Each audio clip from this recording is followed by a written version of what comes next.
What is electromagnetic spectrum.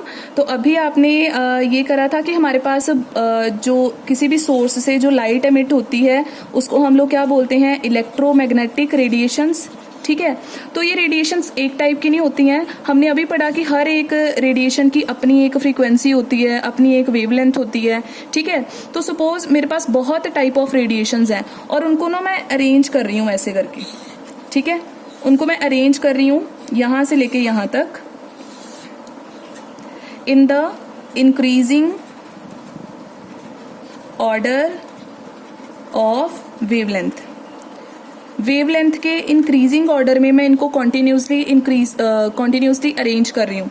तो starting में मेरे पास आती हैं बच्चे कॉस्मिक रेज, उसके बाद में आती है मेरे पास गामा रेज, उसके बाद में आती हैं X rays, then UV ultraviolet rays, then आती है मेरे पास विजिबल रेज, देन आती है मेरे पास IR इंफ्रारेड, उसके बाद में आती हैं माइक्रोवेव्स, उसके बाद में आती हैं रेडियो वेव्स।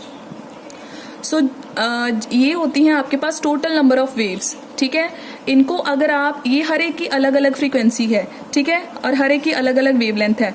स्टार्टिंग वाले की जो वेवलेंथ है वो काफ़ी क्या है, कम है, और इसकी जो वेवलेंथ है वो सबसे ज़्यादा है। So when ever you arrange all the electromagnetic radiations in increasing order of their wavelength, the spectrum is known as electromagnetic spectrum। और हमें विजिबल कितना है, हमें तो सिर्फ यही दिखाई देता है, ये वाला सेक्शन। और आपको पता है इस सेक्शन में क्या होता है, इस सेक्शन को आप ऐसे लिखते हो ना, विबग्योर।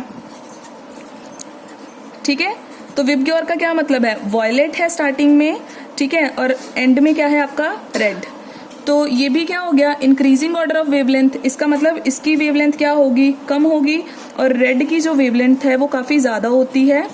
ठीक है, तो ये आपके, हमें सिर्फ इतना सेक्शन जो है विजिबल है, इतना ही दिखाई देता है, बाकी रेडिएशंस हमें दिखती नहीं है, लेकिन उनकी अपनी एक एनर्जी है, अपनी फ्रीक्वेंसी है और अपनी ही वेवलेंथ है। This is your electromagnetic spectrum. Clear हो गया ये इतना। ठीक है, और इतना याद रख लो, रेड की वेवलेंथ ज़्यादा है और फ्रीक्वेंसी कम है, और वॉयलेट की वेवलेंथ कम है बट फ्रीक्वेंसी ज़्यादा है, ओपोजिट रिलेशन है। क्लियर हो गया, this is your electromagnetic spectrum.